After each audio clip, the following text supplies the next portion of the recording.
Luistro pa ang chair. Isa pa yan. Dapat mag-resign yan eh. Grabe yan si Luistro. Grabe yan, pro-Martin, pro-Vivian. May AX, TAX dahil sa speaker. May ganito, bilyon dahil sa speaker. Kulang lang sabihin, may ulan, may lindol, may baha dahil sa speaker eh. This is the same Congresswoman Luistro who admitted that she hid her husband who was accused of rape. He was accused of rape. Dapat nag-surrender siya. Tingnan mo si Revilla. Di ba nag-surrender siya? Ito, rape ha? Non-bailable. Sabi niya, sa akin, yun ang tama eh. Anong klase abogada ka? Abogada ka? Dati ka pa daw fiscal? Accused of rape ang asawa mo, hindi mo pinasurrender? May dapat sa'yo ma-disbar, Congresswoman Luistro. Lumalabas lagi yung fabricated cases of rape ng asawa ko. With the branding that tinago ko ang asawa ko, Yes. I evaded the law. That's what's going around. That here you are holding people to account, and yet you told your husband to hide and not face these charges when they were filed against him. Talaga bang tinago niyo yung asawa niyo? Yes. Tinago ko po ang asawa ko. It is because I needed to step back. Pero ma'am, baka kasuhan kayo ni Congresswoman Luistro of slander right now or libel, destroying her reputation. Congresswoman Luistro! Make my day. Balikan natin ngayon ang impeachment complaint. Dami lang naman yun. That's a dummy complaint. Sabi nga ni Congressman Erice, that lawyer is the lawyer of Lisa Marcos against Glenn Chong. Paano kami maniniwala dyan? They just did that para mabar yung any other complaint. Nag-file pa rin ng Makabayan. Naman ang gusto ko sa Makabayan, consistent. BBM resign, Sara resign. Itong si Risa Ontiveros ng Akbayan eh. Dati, never again. Ngayon, why not? Manirinig mo ba siya? Nagsasabi ng BBM resign. Kabayan is consistent. Diyan ang mga kasama ko noon sa UP. Mga kabatch ko yan si Lisa Wasa. Consistent yan. Di ba? Akbayan gusto nila Sara i-impeach, saka na lang daw labanan si BBM.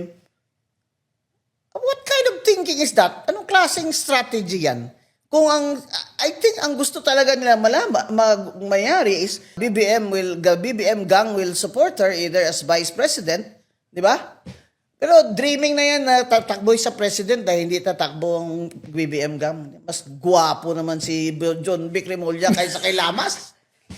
Tatakbo yun. Sabi mo, ma'am, bardagulan. Bakit? Bakit kayo magagalit sa akin? I'm a private citizen. Sue me. What can the president do in the last 2 years of his administration that would really make a difference? Kasi naging whistleblower siya naglabas nung yung mga flood control. Hindi totoo yan, ma'am. Because I think, eto na naman, prediction ko to, kaya makinig kayo lagi sa akin. Tunay akong analyst. Sa first 3 years nila, ang plano nila is kaukaw ng kaukaw. Nakaw todo-todo. And they use the budget. That's why yung yan mortal sin nila to our democracy is that they used Congress to loot our taxes. Mortal sin yan. At ngayon, hindi nakukulong. Walang nakukulong. Si Revilla nakulong. Ano ba yan? Palit ulo? Hindi. 2 years to go. Dapat ipakulong ni BBM si Romualdez para tumahimik ako. At tumahimik yung mga tao who are supporting me. Bakit si Saldico ang binabanatan nyo? Sinasabi na ni Saldico na ang mastermind si Martin Romualdez na nagati siya ng pera doon at kay Bongbong. Pinalayas nila kasi, ayaw nilang magtestigo. Ngayon, gusto na magtestigo, ayaw naman nilang pabalikin. Kunyari lang yun. Bakit si Senate Torpeng Lacson sa Blue Ribbon in-invite si mag-testify by Zoom, si Saldico? Nung lumabas na sa ibang network yung part 1, part 2, part 3 ni Saldico, ayaw na ipatestify doon by Zoom.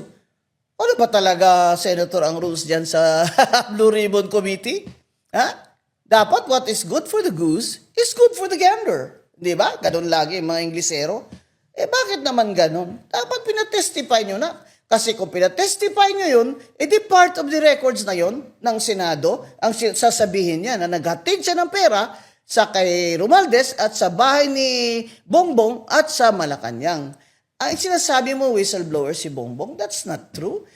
He admitted there was a U.S. State Department report saying that the corruption in the DPWH is massive. That's why he did that. At saka, yun na nga, ang analysis ko, na 3 years, come, and then on the 4th year, look like a hero. Oh, hero ba siya? Naniniwala ba kayo na posibleng makasuhan at makulong si Martin Romualdez? Pwede. Kasi bakit nila pinakasuhan si Revilla at pakulong nila? Bakit hindi? Di ba? ICI also, yun lang ang problema kasi sabi nila i-livestream nila, hindi nila livestream. Kawawa yung ICI. Sinabi ko na when I was in Europe, mag-resign na kayo, mga inutil kayo. Naiwan na lang ngayon si former Justice Andy Reyes. I mean, hindi naman siya makaresign, di ba? Di ba? Technically, that is already inutil. Anong nakikita niyong kalalabasan ng buong flood control hearings? Ang hearings na yun ng ICI, it was done to pacify us. That's why I said in the first place, ano yung ICI na yan? Si Bongbong din naman nag-appoint dyan. Siya naman namili ng mga tao. O sino una nag-resign? Di ba? Yung accountant? Yung accountant nag-resign Di ba? Ngayon, si Justice Reyes na lang naiwan. Because, how can I believe na yan? Kung si Justice Davide kaya nilagay mo doon, baka maniwala pa ako. Di ba? I'm nothing against Justice Reyes. Pero alam ko naman na former ES Bersamin also partly chose the members there. Di ba? At tapos nadawit siya, si ES Bersamin, Chief Justice, nag-resign siya. Kasi gagawin siya sangkalan. Di ba? Chopping board. Yeah, it's falling di ba? The boat is sinking, But di ba? what are you seeing? May maganda bang kalalabasan lahat ito? Some Well, so people far. see reforms, something positive. Sabi nga, ko nga, at ni Dr. Winnie Munsod, na how can Bongbong reform when all these people around him are incapable of reform because he, as a leader, really doesn't want reform? Bongbong Marcos ran on the unity chu-chu-chu with Sara Duterte. That's why he won. I'm not friends with Sara Duterte. I've never met her except in my sala when she applied for registration of her local party. And I treated her there as petitioner even when she was mayor.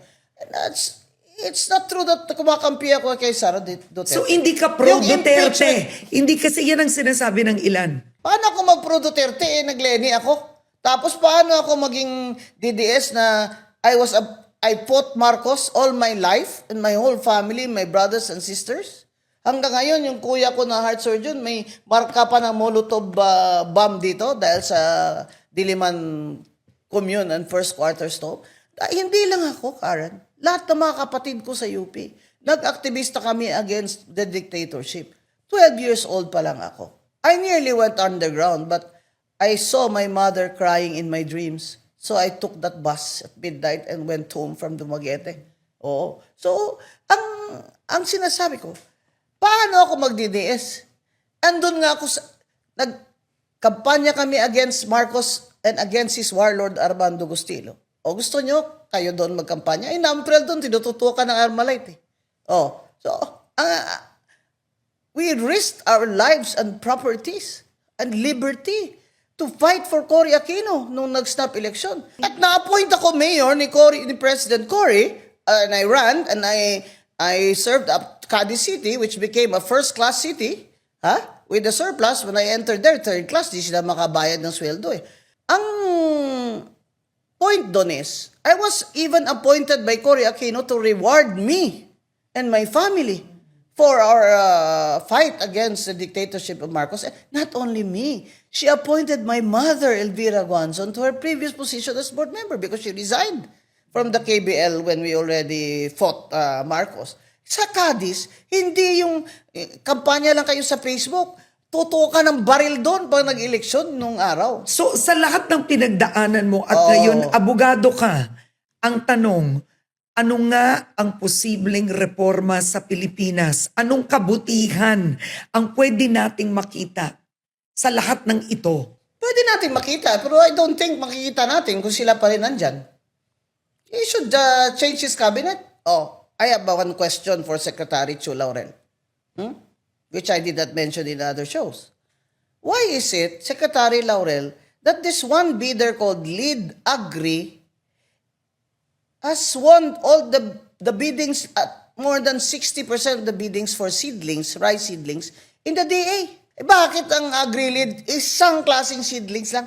Lahat, para sa lahat sa buong bansa, sila nananalo. Ibibigay nyo sa amin seedlings na hindi mabubuhay. Pag nanakaw po yan, Bureau of Customs. Oh, you check again if I am correct that the U.S. State Department also issued a comment that the Bureau of Customs is full of thieves.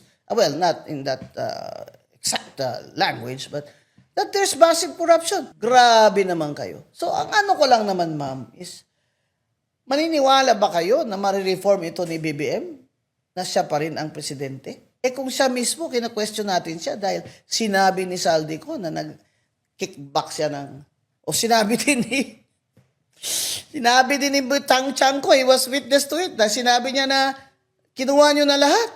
Sabi niya kay Martin Ibig niya sabihin, kinuha niyo na lahat, wala na natira sa akin. Pag naririnig mo yung amounts, the houses, the grabe. mansions. Hindi, billion. Dati may pagnanakaw naman. Pinoy was Pinoy appointed me twice, ha? Bawat presidente may pagnanakaw naman. Lahat, yan sila. Niwala ba ako wala? Pero Pino. May hiya, di ba? May hiya. Ito, mga walang hiya. Bongbong and Martin did not anticipate the hand of God na magbaha. Kita ng mga tao, sakita ngayon ng mga tao, bilyon-bilyon pera nakalatag sa mesa ng DPWH. Habang ang mga tao, halos maka-earn lang ng 30 pesos pagbebenta ng kung ano-ano para makabili lang ng bigas. Sabi niya, Karen, ba't ako laging galit?